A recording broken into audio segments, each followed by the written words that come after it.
I am wondering, have you guys ever tried to tell somebody a story or give an example of something and they just totally get it taken way off track and miss the whole dang point? Has that ever happened to you? Okay, good. It's not just me. Like sometimes you can end up in these crazy details, right? And you're like, wait, but I never got to make my point. Or maybe I got to make my point and it's even worse and they still missed it, right? I hate when that happens. Sometimes it can be days later where I'm like, wait a minute, I tried to, huh, gotta try that again. Something like this happened to me just yesterday, as a matter of fact. It's been like a long week around our house. And despite the fact that I have meal planned and grocery shopped and prepped, dinner wasn't going to happen last night. It just not doing it. I'm done, right? So I tell my husband, I'm like, I'm gonna go through a drive-through, and I'm trying to pretend we're being as healthy as possible. So how about Jimmy John's, right? Like that's better than some others, I tell myself. And and he loves looking at menus before he makes a decision. So he's online looking at the menu, trying to decide what he wants.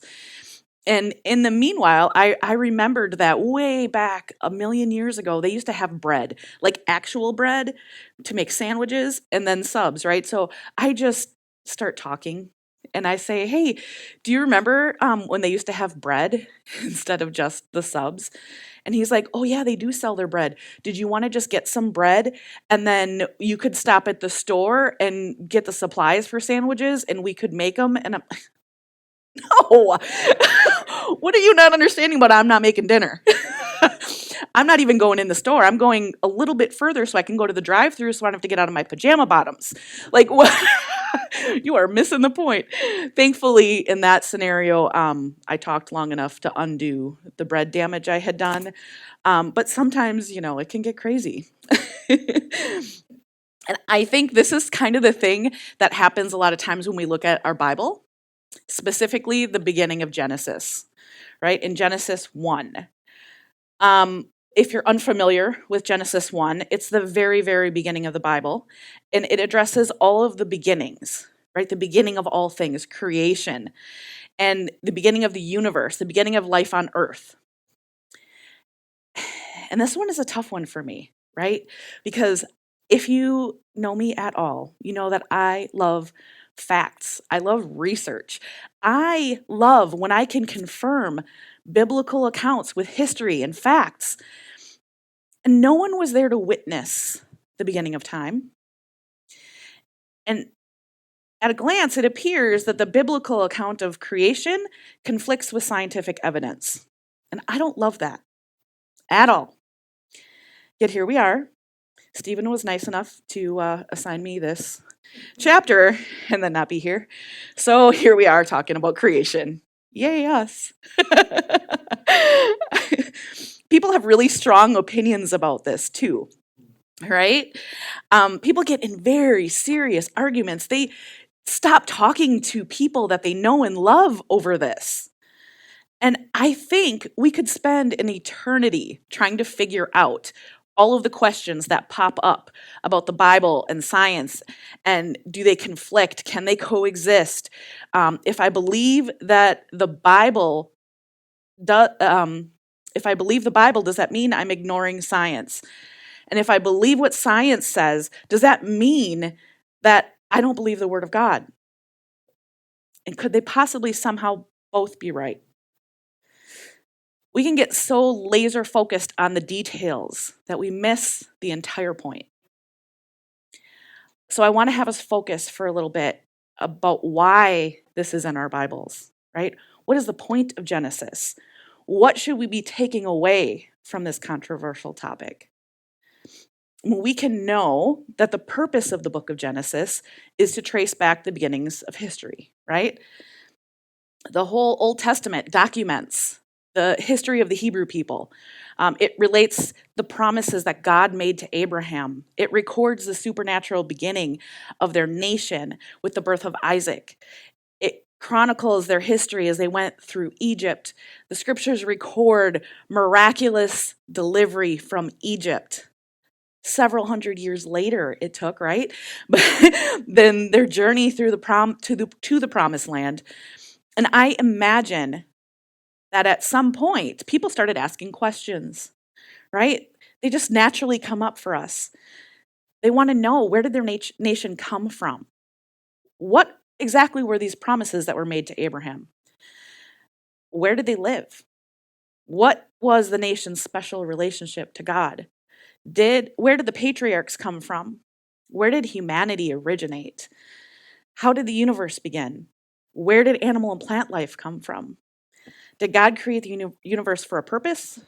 Or was it just some kind of fun little idea? Is there really only one God? Or were there many gods, like the Egyptians and many other nations believed? And I think if we're honest, we have a lot of those questions too. So we have to look at the book. Let me back that up. So we have the book of Genesis to bring us some of the answers to those questions. So if you want to follow along with the text, we're going to be in Genesis chapter 1 today. I know that there's some paper Bibles laying around, but also most of you have an app on your phone. You can probably look it up, or even just Google Genesis 1. It'll pop up. Genesis 1 starts out with, in the beginning, God created the heavens and the earth. And as the chapter goes on, we can see that God is creating light, and he's separating light from dark. We see God creating space between the sky, and we see him creating space between water, and then we see land and seas. I'm just going to kind of give a brief overview of this, by the way. We don't want to spend all day here reading. Verses 11 through 13 already we're at, is where we see God creating plant life, followed by the next few verses where we see God putting the sun, the moon, the stars into their places, and that creates days, nights, seasons, years. Verses 20 through 25 tells us that God created all the wildlife, right? All the fish and the things in the sea, all of the air things flying around, birds, insects. I don't know. You probably could have done a better way of that, but it's just me. He also created all the animals on the land and all the little creepy crawlies. Then we finally get to the part that we care the most about, us, right? The creation of human beings. We're not told right here in Genesis 1 how humans were created. That's later in Genesis 2. We just, in Genesis 1, have the simple fact that humans were created. And they were created by God in the image of God, created in God's likeness. Some versions say humans were created to reflect God's nature. The how, again, that's in chapter 2 if you're interested, but we're going to kind of just keep our focus in chapter 1. And before we get too far into this, I want to make sure that we can all agree that this is a safe space, right? Madison Church is a safe space. Madison Church is about loving God and loving each other, right? Right? So by default, this makes Madison Church a safe space to have some of these conversations, even if they're lively, even if we disagree, right? Safe space, guys. So in this safe space, we're going to talk about the beginning. And I know some of you feel very strongly in a 6-day creation scenario. You believe creation happened literally as it is written here. And I know some of you believe that science has proven otherwise. And therefore, the creation account in Genesis cannot be accurate. Or maybe this was before time was established. So the days talked about here aren't 24-hour days as we know them. And I know there's a third group, those of you who are conflicted when presented with these two choices, and you're not really committed to either one, because who the heck can know? And it's confusing, and people get mad, and you don't like conflict, right? So it's better to not take a stance. That's a group here too. I know this. So we have some differing beliefs right here in the room. And that's normal, and it's okay, and we can still be friends. We can still be a church family even. This is not Thanksgiving dinner with your crazy political extremist uncle, okay? That's not what this is. We love God and we love each other. We'll get through this. I have seen compelling arguments made for both young Earth theories and old Earth theories, and some that land kind of somewhere in between. There are Christian scholars and scientists out there who can convincingly explain, in their own professional opinion, how the creation of Earth could have been a literal 6-day process, concluding that the Earth is 6,000 years old. And there are other scientists who are able to, in their professional opinion, explain how a longer evolutionary Big Bang creation fits into the biblical narrative. And then, of course, there are people who just outright refuse to believe in a creator God based on the current available science that the Earth is 4.5 billion years old, and therefore they have determined that the Bible is a myth. And you can really go down a rabbit trail here exploring this topic. And trust me when I say I have. And then I've done it again, and then I've done it again. I feel confident that I could stand up here and I could give a decent argument for any one of those scenarios. But I'm not going to do that, okay? Because I don't think that's the main point. I feel like it feels like it's a really big deal, right? But it misses the main point presented here. And I'm not in any way, shape, or form trying to tell you not to do your own exploring on this topic, because I feel like you should. I really do. I just caution you to not get stuck there, right? Because there are people who devote their entire lives to this, to trying to prove that their Earth theory, their Earth age theory is the correct one.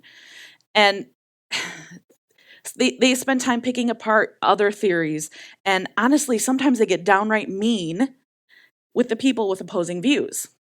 Some will even move from here's why this theory is wrong to this specific person is wrong, and here's an example of them being completely brainless, and anyone who agrees with them doesn't deserve to breathe, right? This is a great way to cause harm. This doesn't help anybody. I bet nobody has ever convinced you of anything, gotten you to change your mind based on telling you how ridiculous you are. It's never happened. Debates can be fun, but they're not for winning friends and influencing people, right? If we're spending significant time trying to win the argument for our favorite Earth age theory, we're missing the entire point of the creation story in Genesis. We're causing harm. We're leaving people with a bad taste in their mouths about us and about God. Why would they want to be a part of a faith community like that? They don't. Yet we still want to know, don't we? We want to know, what is God actually showing us here? People are still asking, is it a 6-day creation and a 6,000-year-old Earth, or is it more of a description of periods and of time rather than literal days? Is it creation or evolution or a combination? Well, what if I told you it's not really worth debating, right? What if we come to this humbly with I'm not sure? Is that acceptable in our faith? Because arguing for the right Earth age theory doesn't change anything. It doesn't change the main thing, right? Our God could have created the universe in a number of ways. He could have done it in 6 24-hour periods. He also could have done it over a million, billion, trillion, gazillion years. The point being made, the big idea is that God created it all with a plan. He created it with a purpose. God didn't leave it up to chance. He didn't have helper gods doing little things here and there, right? God created it all. That's the point being made here. And when we get stuck trying to argue how God did it or how long it took, we're stuck in a place of confusion. We're stuck trying to be certain of something that's not clear. Which honestly, I think that's exactly where the enemy wants us. The enemy would love for us to be stuck in an argument instead of focusing on who God is. The enemy would love for us to keep our faith to ourselves because we fear if someone asks us a question, we don't have answers, instead of sharing our faith with other people. Pete Enns is the author of The Bible Tells Me So. And he says this: I think part of what it means for God to reveal himself is to keep us guessing, to come to terms with the idea that knowing God is also a form of not knowing God, of knowing that we cannot fully know, but we only catch God in part, which is more than enough to keep us busy. Oh, guys, this is really hard for me. Maybe it's hard for some of you too. I like to study. I like to research. I like to come to conclusions. I like to know that I know the truth. And I don't like that in-between space. I don't like the uncertainty of not knowing that I know what I know. Yet here we can see God is revealing himself. He is revealing himself in Genesis. God is showing us who he is. He's showing us he created us. God is showing us the beginning of all things. And yet, unfortunately, for my opinion, God's ways are not our ways, right? Isaiah 55, 8-9 tells us, my thoughts are nothing like your thoughts, says the Lord, and my ways are far beyond anything you could imagine. For just as the heavens are higher than the earth, so my ways are higher than your ways, and my thoughts are higher than your thoughts. So there we have it, right? We need to come to terms with the idea that we don't get to fully know. God's ways are far beyond anything we can imagine. Like that song said, the second song that we just worshiped to, God does impossible things. And if it's impossible, we don't get to know sometimes how it happened. Genesis 1:1, in the beginning, God created the heavens and the earth. And I believe wholeheartedly that God created all of the heavens and all of the earth, and God created the universe. But it says in the beginning, and that is a beginning which you can't put a date on. There isn't any clarification here. It could be trillions of years. We aren't told. We don't get the full answer. We can't explain how God spoke all of these things into existence. God didn't give us all these details that I wish he would have given us. He just didn't give them to us. But we do get to know that God is the one who did it. And we do get to know God. And we do get to know that God had a plan and a purpose. He had a plan and a purpose then, and he has a plan and a purpose today. God had a plan and a purpose for Moses, for Abraham, Isaac, Jacob. And God has a plan and a purpose for you. He has a plan and a purpose for me, for Madison Church. And we get to participate in that plan. We get to trust that the God who created all of this loves us because he is about relationship with us. He is about loving us and us loving him and us loving each other. So how can I be certain, even in my uncomfortableness, that these unspoken details aren't really something that's worth debating? What makes me think this is true? Well, I know, and you probably know, that when something is important to somebody, they spend a lot of time talking about it, right? They will go into great detail about something that they're passionate about, compared to a small amount of time that they spend talking about something that they don't find as important. I mean, have you ever talked to somebody who's got a new crush or in a new relationship, and they bring that person up all the time? And it just makes you want to roll your eyes because you're like, please. And they're like, this sip of coffee reminds me of that time that they made me laugh so hard it came right up my nose. It was so adorable. Okay. Right? They're talking all the time because it's something that's on their mind. It's something that's important to them. It's just what we do. And when God intends something to be clear, we have details in the Bible. When we look at the book of Genesis, we can see two distinct parts.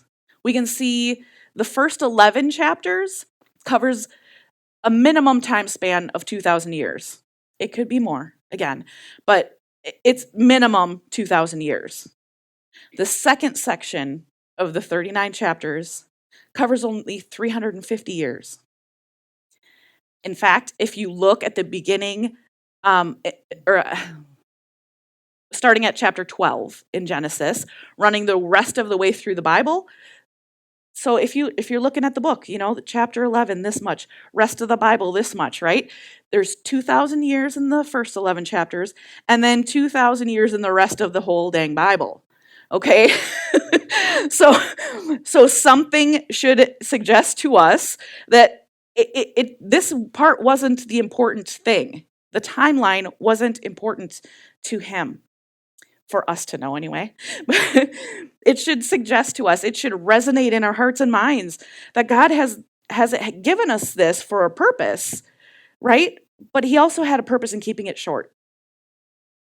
It's evident that God put an emphasis on that last part. The first section has to do with the universe and creation, but the second, the longer part, the more detailed part, it deals with people, with nations, with the person of Jesus. God was more interested in Abraham than he was in the entire universe creation. And you guys, God is more interested in you. And he attaches more value to you than he does the entire physical universe. Similarly, there are 89 chapters in the four Gospels, in Matthew, Mark, Luke, and John. And yes, I had to count those on my fingers, apparently. 4 of those chapters cover the first 30 years of Jesus' life.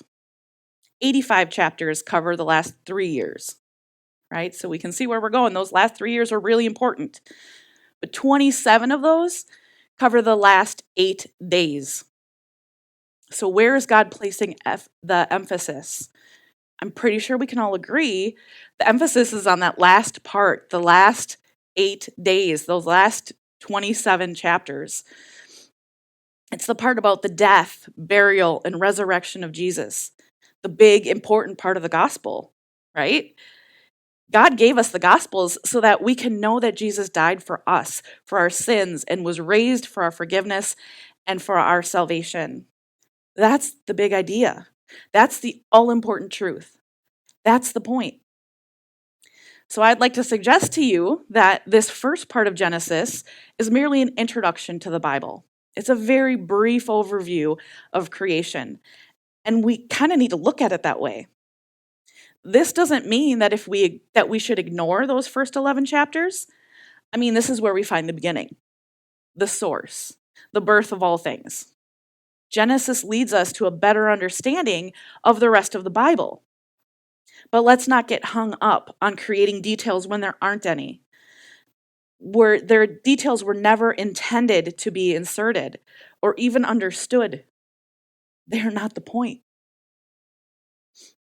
I mean, what if God wasn't intending for us to do the math based on the genealogy charts in Genesis to determine the age of the earth? What if? Sometimes in our quest for understanding and answers, we draw conclusions that weren't meant to be made, and we're willing to die on a hill for those conclusions. We miss the entire point. I imagine that God is watching us do this and he's just shaking his head. Like, I imagine him thinking, how did you take this account of creation where I was the one that created all of this? I created the planets, the animals, the earth, the sky, humans, life. And you turn it into a debate about how long it took and how I did it, how long ago it was? Come on.